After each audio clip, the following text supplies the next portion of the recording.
years of pure racing magic. 103 editions of breathtaking battles. Bone crusher races into equine immortality.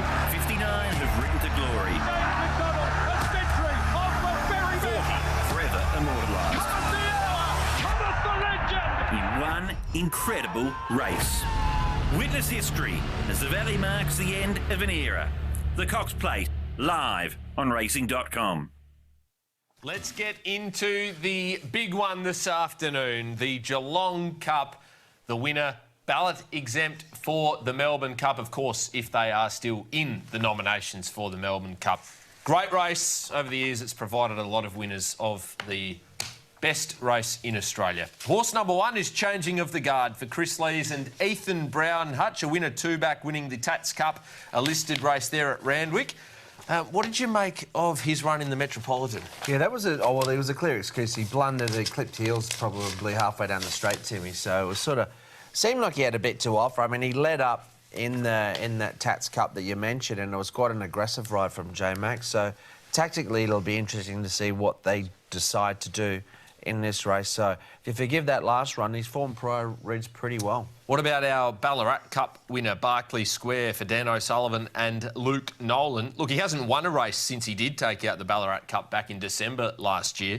But his runs this time in, a couple of them have contained a fair bit of merit. Yeah, we spoke to Dan O'Sullivan earlier in the week, actually, on racing.com on a preview of the Cup, and he mentioned that he was really happy with the run last time out because he wasn't sure sort of 12 months ago whether a mile and a half would really test him.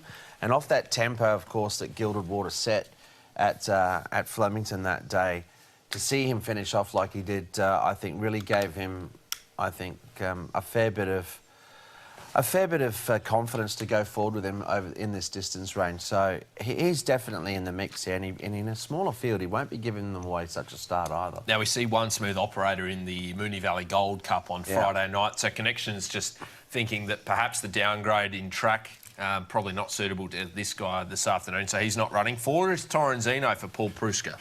Good run, wasn't it, I thought, in of course, the race that we're mentioning. It's a key form reference to Bart Cummings. I mean, the surprising thing in that race for mine was Torrenzino actually first of all, taking a position. I mean, the tempo was pretty strong, and he was basically fourth in running and carting the field up to some extent. He battled on well with the right stable to get him going nicely, and, yeah, he's a horse in good form at the moment. Whiskey on the Hills, horse 5 for Glenn Thompson and Mick D. Just simply a tragedy beaten in the Herbert Power last start. Yeah, should have won, and it was a horse that's going well, because the Mornington win prior was the same sort of case, really. He got held up, got out late. He's got a good turn of foot. You know, they won't be leading with Gilded Water today, you wouldn't imagine, and if the tempo's not strong, he's shown a good turn of foot, so that's the advantage for him. Cheerio to His Majesty the King, who has Gilded Water here, the odds-on favourite for the 2025 Geelong Cup, looking to earn his spot in the Melbourne Cup. Oh, it was a superb win, two-back, and then last start clear excuses, and probably in some respects every bit as good a run in defeat as what it was when he won, because he should have really compounded much more quickly than what he did.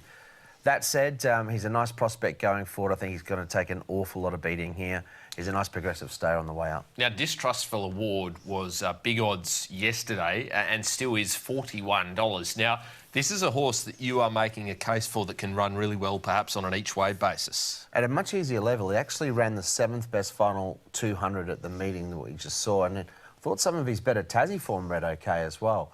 The cushion of the track's not an issue for him. He actually has a turn of foot. So, look, he may not have the class of a few of these, but then again, he will stay and he can rally strongly. What about For Now for Annabelle and Rob, Archibald and Jet Stanley? Another horse with a turn of foot who'd be, another one that's sort of lacking any sort of tactical speed. So For Now, I'll be just looking to chime in late. It's a tall order. There's some improvement required, but should be running on late. It was a sneaky good run in the Bart Cummings, wasn't it? What about Farrago, who's going to go round as the outsider of the field here in the Geelong Cup? 100 to 1, and you can understand, I think, that quote as well. So, yeah, Farrago's got to improve a lot and just looks outclassed in this field. All right, Buster, are we with His Majesty? We are. Yeah, I think King Charles can win this with Gilded Water and hopefully book a spot. Wouldn't that be great to have a bit of royal representation in the Cup? Golden ticket, you're in. That's the case with Gilded Water. That's what's on the line Whiskey on the Hill, Distrustful Award and Berkeley Square. I think if you're playing those exotics, Timmy, you've got to throw the Tassie Raider in. I reckon you can run a bit of a race. Okay, one for the same race multipliers. Absolutely. Geelong this afternoon, but the king of training here in Victoria has Kieran Murray's catching up with Brent Zarafa to discuss the chances of Gilded Water here in the Cup. I'm joined by Kieran Maher. 24 hours late, but how's Gilded Water going out onto the track? He was just a little bit playful there with the clerk of the course. Yeah, he hasn't been led before, so we were just waiting until the other horses canted off to the start, because he got running a little bit the other day, pre-race and in the race. So just wanted to make sure he did things the right way. How has he coped with the 24-hour backup? Well, we'll see in a minute, but he certainly he had a big drink of water before he left last night. He got home, he cleaned up his tucker, he worked this morning. And, you know, everything seems in pretty good order with him. He's a sort of free-flowing style of horse. I can't imagine you'd be changing too much with him here tactically. No, that's right. If he can get a little bit of cover, I think, you know, he's been racing on speed. He obviously ran through the bridle last start, but we've tinkered with a bit of gear. He's got the Norton bit on and another run under his belt. He should be right.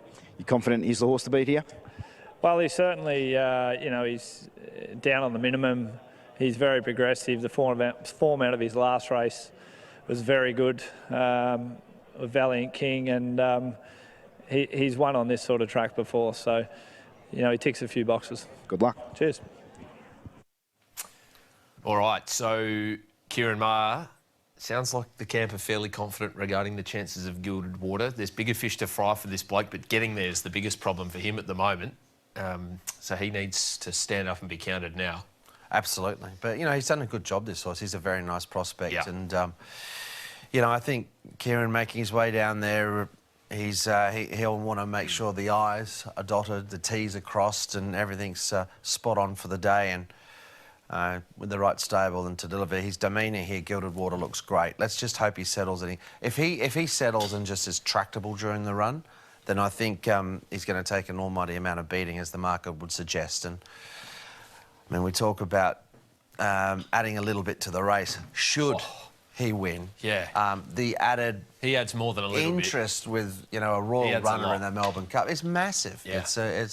It's huge for the Cup itself, and let's just yeah, I'll certainly be shouting him. I mean, from a form point of view, I think he's the one. I think most people would, but you know, interesting. I mean, it's not a gimme. I mean, Whiskey on the Hill's been racing really well, and Timmy, there's some couple in there that you can make a case for. What's the book look like here for Bet365, Benny? Yeah, 82% of the hold is on Gilded Water, and the next best is only 8% for Whiskey on the Hill. But Gilded Water, let's hope he goes faster than the Geelong Classic, but slower than the Bart Cummings in front.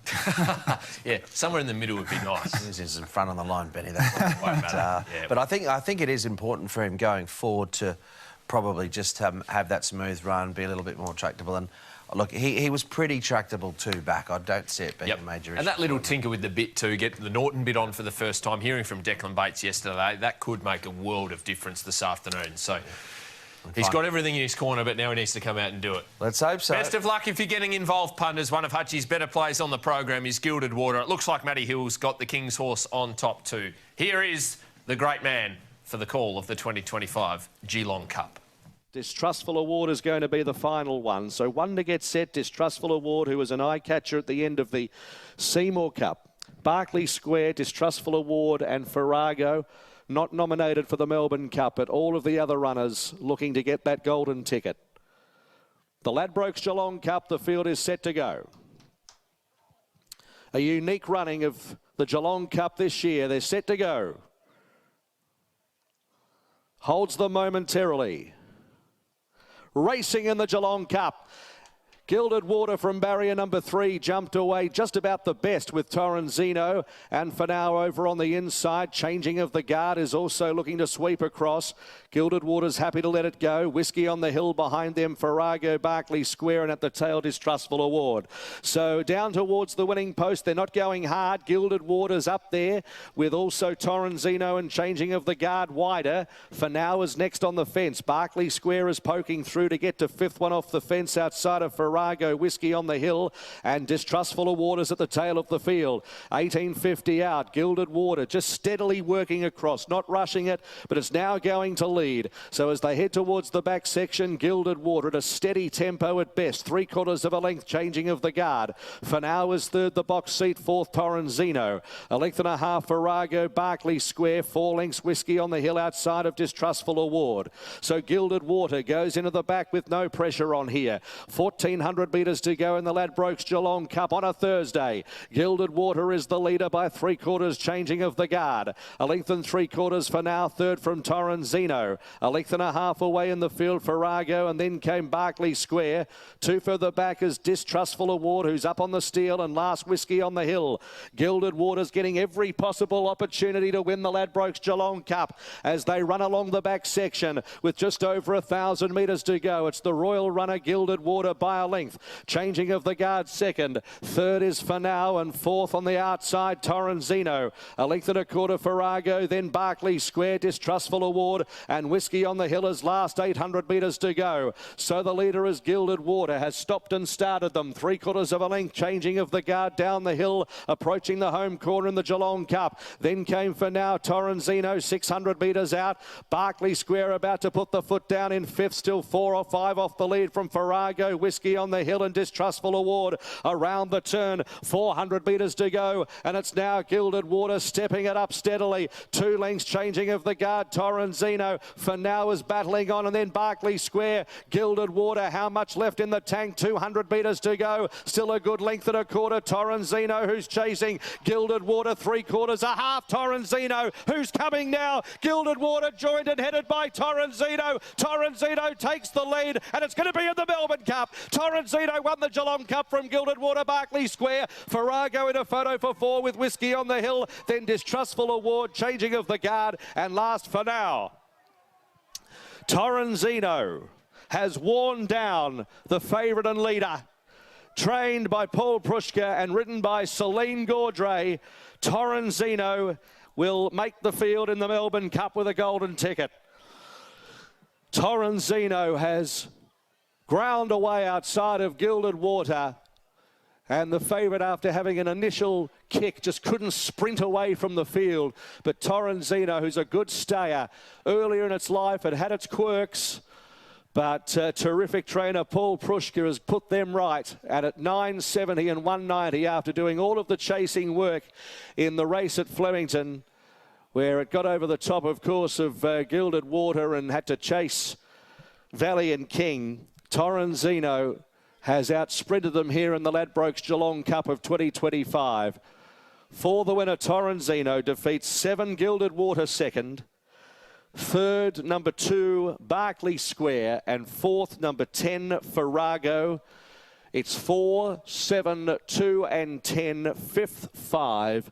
They've clocked 2:31.59 in a steadily run Geelong Cup. 4, 7, 2 and 10, the numbers confirmed. Let's hear now from Paul Prushka downstairs with BZ. Well, congratulations, Paul. You've just booked yourself into the Lexus Melbourne Cup with Torrenzino. How does that feel? Yeah, look, super excited to get another go. That's what it's all about for me, getting a go. So anyway, Celine's got that job done for me. The performance today, did you think you had a horse here that was ready to challenge the favourite like that? Yeah, for sure. Like yesterday, I come here thinking I'll run one too. He's done plenty of work for it, and I love the way he's going. But anyway, the plans changed, and the few hurdles that we faced yesterday, anyway, he's come through it. We might camp away next time. How good's this? Plenty of owners here enjoying it. This is what it's all about. But this horse, you've always had sort of quite an opinion of him as a staying horse, that he could get to this type of level? Yeah, he's been an unbelievable horse all the way through. He's wanted to do things his way, and like I said plenty of times, I've hurdle schooled him, steeple schooled him, we've locked horns plenty of times, but eventually he won, and he's a happy horse now. You just had a bit of a chat there to Kieran post-race. What was the conversation like? Yeah, he was just as excited for me, so that's what it's all about. Everyone knows, if you can get a chance, you're a chance, and you learn every time you get into it, so grateful for the opportunity to go again. what does the next sort of fortnight look for a horse like Torrenzino? Does he need to do much more work to get into a Melbourne Cup, or is he pretty much there now? Pretty much there. You just got to keep the weight off him. You know, he's a horse that does well. You know, so we'll just keep him ticking over. He'll do plenty in between, but we won't ask him for anything more. He's fit. Well done. Thanks, mate. Celine Gaudray returning to the mounting yard on Torrenzino after booking a spot in the 2025 Lexus Melbourne Cup. A terrific achievement from Paul Pruska and great scenes in the mounting yard, Hutch. Those connections deservedly over the moon. Yeah, absolutely. You could see the smile on Celine's face at about the 150. Yep. I think she thought, I'm going to get this, I've got this. And well done to Paul and his team. We spoke to him earlier in the week. Of course, he had Surprise Baby going back a few years. He's a great trainer. All honours there. Let's hear from Celine. Well, congratulations, Celine. You've just booked a place in the Melbourne Cup. You can't wipe the smile off your face. How does that feel? Oh, look, it's so surreal. Ever since I was a little girl, I've always obviously watched the Melbourne Cup, as does everybody else, and to get a ride is unbelievable, and this horse really deserves his spot. Approaching the home bend, it looked like you were travelling so well. Were you sort of giggling to yourself you were going that well? The whole race, I was actually giggling to myself. He was travelling really well, and I thought around the 600 I'd pop out and let him come into it, and I had so much horse underneath me, and he just took me through the line. It looked as though the favourite had got an easy time in front. Were you mindful of that? Yes, I was, but I was also happy because last time they were sort of strung out and he wasn't travelling as well, whereas today he was able to get a softer run in behind him, and I knew if I pulled out early enough that he'd be able to run over the top. How are you going to feel in the next fortnight leading to Flemington? Excited. So you should. Well done. Thank you. Yeah, what a superb interview from Brent Zarafa there, and terrific scenes in the mounting yard. Celine Gaudray, what a sensational opportunity. A lifelong dream will be realised in a couple of weeks' time there at headquarters. Tell us how she did it, Hutch. This is the 800 and, yeah, effectively in the 1-1. Look, I think it's a fine line, isn't it? For a horse that had over-raced last time, Declan was quite mindful. I don't think he wanted to lead. The horse sort of did lead. He got the horse to relax, but he didn't really want to overdo it, I think, to set the horse alight. He started to pick it up just prior to the 800, and look, in time we'll see the sectionals and see how it was rated. I think Gilded Water seemed to have his chance, maybe went a bit steady mid-race, but with that in mind about the horse's tendency and what he did last start, you can understand a lot of it was about the learning experience today, and he's kicked for home. He's put 2 on the field. In the end, all honours the winner. Torrenzino relaxed, quickened up beautifully. And this is about where Celine just has you can actually see her smiling from there. You can see it. You can see her smiling. So good on her. Nice when he hit the front half, eased up a little bit, or maybe Gilded Water kicked back, I'm not sure. But yeah, a really good effort, and well done to Paul Pruska and the team. I mean, they were close a couple of years ago, Surprise Baby, and you know, hopefully they can go better with this horse. Barclay Squares run his honest race. Whiskey on the Hill was okay from the back of the field. The odds-on favourite's been beaten, certainly not disgraced. Maybe it might come up a little bit soon for him, a race like the Melbourne Cup this year, given where he sits in the pecking order. He's still going to have fans on that effort if he can just get a race run how he wants it, be able to maybe take a sit but still sit relatively handy. Yeah. He's a nice horse. Look, it's only his 9th career start today, so he's got the future ahead of him. Absolutely. Well done to the connections of Torrenzino, Paul Pruska, and of course Celine Gaudray, taking out the 2025 Geelong Cup and booking their place in the race that stops the nation, the Lexus Melbourne Cup, in just under a fortnight's time. On the other side of this break, we're going to go back to Geelong and catch up with Brent Zarafa to get his thoughts on the race and find out how Geelong Day has been unfolding.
that's absolutely fantastic. Yep, absolutely. And Celine, well, joyfully accepting the trophy, and she'll be counting down the days. It'll be like ticking off the boxes on an advent calendar, Hutch, over the next couple of weeks. Well, like she said, it's she's been dreaming about it.